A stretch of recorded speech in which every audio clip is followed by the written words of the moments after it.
atau nama lengkapnya ialah Ibrahim Simabua Datu Sultan Malaka. Nama aslinya adalah Ibrahim, tetapi ia dikenal baik dengan seorang anak dan orang dewasa sebagai Tan Malaka.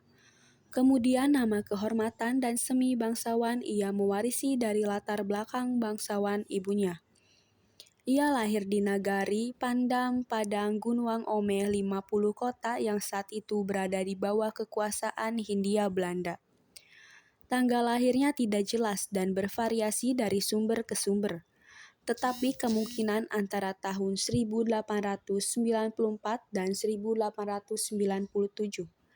Ayahnya adalah H.M. Rasad Kanyago, seorang buruh tani, dan ibunya Rangkayosina Simabur, putri seorang tokoh terpandang di desa tersebut. Sebagai seorang anak, Tan Malaka tinggal bersama orang tuanya di Suliki dan belajar ilmu agama, dan dilatih dalam seni bela diri pencak silat.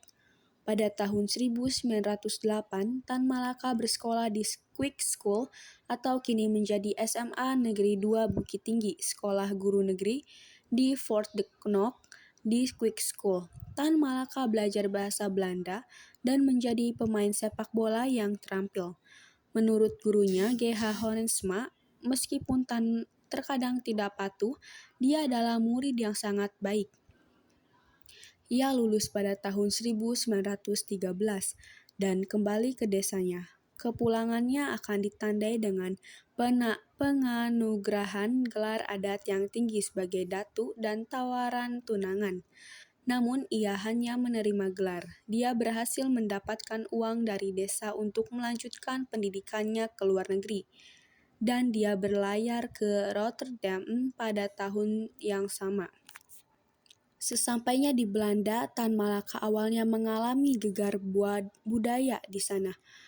Dia sangat meremehkan iklim Eropa Utara akibat ia terinfeksi radang selaput dada pada awal tahun 1914 dan ia tidak sepenuhnya pulih sampai 1915.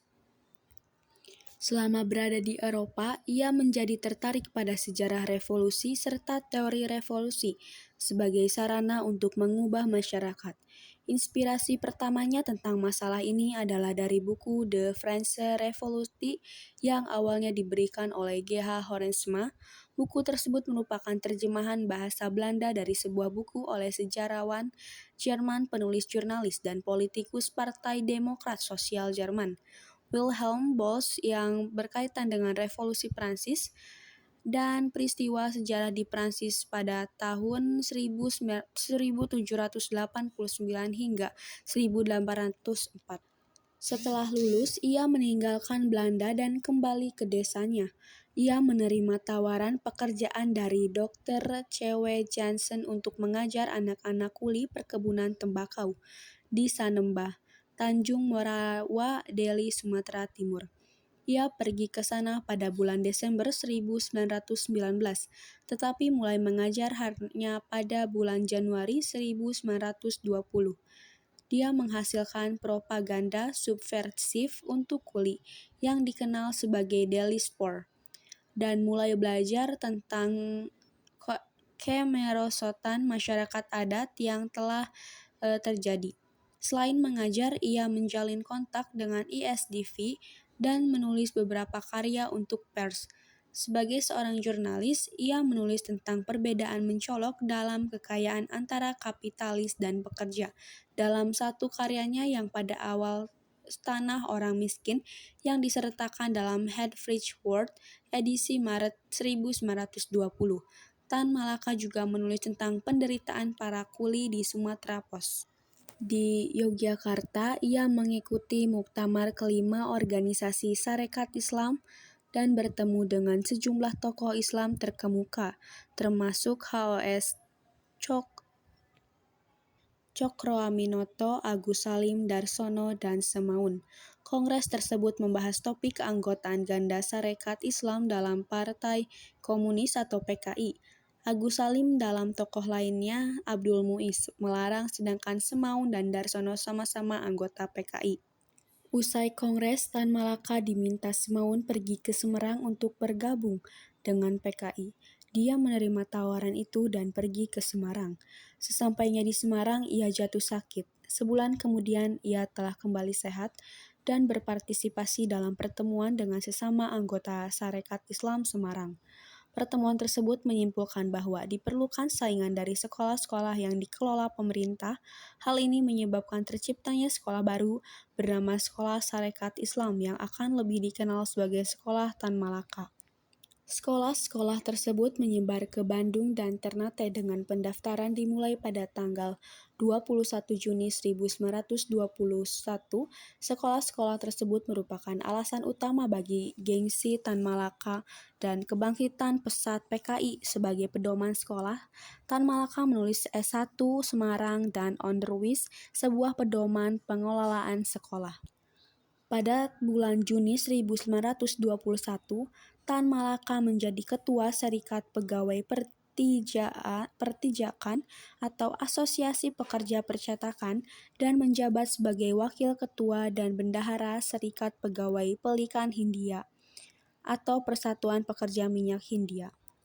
Tan Malaka kemudian menggantikan Semaun yang meninggalkan Hindia Belanda pada bulan Oktober sebagai ketua PKI setelah kongres pada tanggal 24 hingga 25 Desember 1921 di Semarang. Perbedaan terlihat dari gaya kepemimpinan mereka. Semaun lebih berhati-hati sedangkan Tan Malaka lebih radikal. Di bawah kepemimpinannya, PKI menjadi hubungan baik dengan Sarekat Islam. Pada 13 Februari 1922, ia mengunjungi sebuah sekolah di Bandung. Ia ditangkap oleh penguasa Belanda yang merasa terancam dengan keberadaan Partai Komunis. Dia pertama kali diasingkan ke Kupang, namun ia ingin diasingkan ke Belanda dan dikirim ke sana oleh penguasa Belanda. Tetapi tanggal kedatangannya di Belanda masih diperdebatkan. Di Belanda, ia bergabung dengan Partai Komunis Belanda atau CPN dan diangkat sebagai calon ketiga dari partai untuk Dewan Perwakilan Rakyat pada pemilihan 1922. Pada Juli 1925, Tan Malaka pindah ke Manila atau Filipina karena lingkungannya yang lebih mirip dengan Indonesia. Malaka tiba di Manila pada 20 Juli. Di sana ia menjadi koresponden surat kabar nasionalis El Debat atau Debat yang diedit oleh Francisco Varona. Publikasi karyanya seperti Nar de Republik Indonesia edisi kedua, Desember 1925 dan Semangat Muda pada tahun 1926, mungkin didukung oleh Varona. Pada bulan Desember 1926, Tan Malaka pergi ke Bangkok, di mana ia mempelajari kekalahan PKI. Dia bersama Jamaluddin Tamin dan Subakat mendirikan Partai Republik Indonesia pada awal Juni 1927, menjauh diri dari Komintern serta dalam manifesto Partai Baru mengkritik PKI. Ia kemudian kembali ke Filipina pada Agustus 1927. Ia ditangkap pada 12 Agustus 1927 atas tuduhan memasuki wilayah Filipina secara ilegal. Dia dibantu oleh Dr. Sanjos Abad membantunya di pengadilan. Namun dia menerima vonis bahwa dia akan dideportasi ke Amoy atau Xiamen, Cina. Malaka pindah ke Shanghai pada bulan September 1932 setelah serangan yang dilakukan oleh pasukan Jepang dan memutuskan untuk pergi ke India menyamar sebagai Cina Filipina dan menggunakan nama samaran. Ketika dia berada di Hong Kong pada awal Oktober 1932, dia ditangkap oleh pejabat Inggris dari Singapura dan ditahan selama beberapa bulan. Ia pergi ke Singapura dengan identitas Tionghoa palsu dan menjadi guru. Setelah Belanda menyerah kepada Jepang, ia kembali ke Indonesia melalui Penang. Ia kemudian berlayar ke Sumatera tiba di Jakarta pada pertengahan tahun 1942, di mana ia menulis Madilog. Setelah merasa harus memiliki pekerjaan, ia melamar ke Badan Kesejahteraan Sosial dan segera dikirim ke tambang batubara di Bayah, Pantai Selatan Banten. Setelah proklamasi kemerdekaan Indonesia, ia mulai bertemu dengan bangsanya sendiri dan generasi muda. Dia juga mulai menggunakan nama aslinya lagi setelah 20 tahun menggunakan nama alias. Dia kemudian melakukan perjalanan ke Jawa dan melihat orang-orang kota Surabaya berperang melawan tentara India-Inggris pada bulan November. Pada bulan Februari 1946, organisasi tersebut memaksakan pengunduran diri sementara Perdana Menteri Sultan Jahir, seorang pendukung negosiasi dengan Belanda, dan Soekarto berkonsultasi dengan Tan Malaka untuk mencari dukungan. Namun Tan Malaka tampaknya tidak mampu menjembatani pemecahan politik dalam koalisasinya untuk mengubahnya menjadi kontrol politik yang sebenarnya. Dan dia ditangkap tak lama kemudian dengan Syahrir kembali memimpin kabinet Soekarno. Pada tanggal 19 Februari, mereka menangkap Tan Malaka di Blimbing.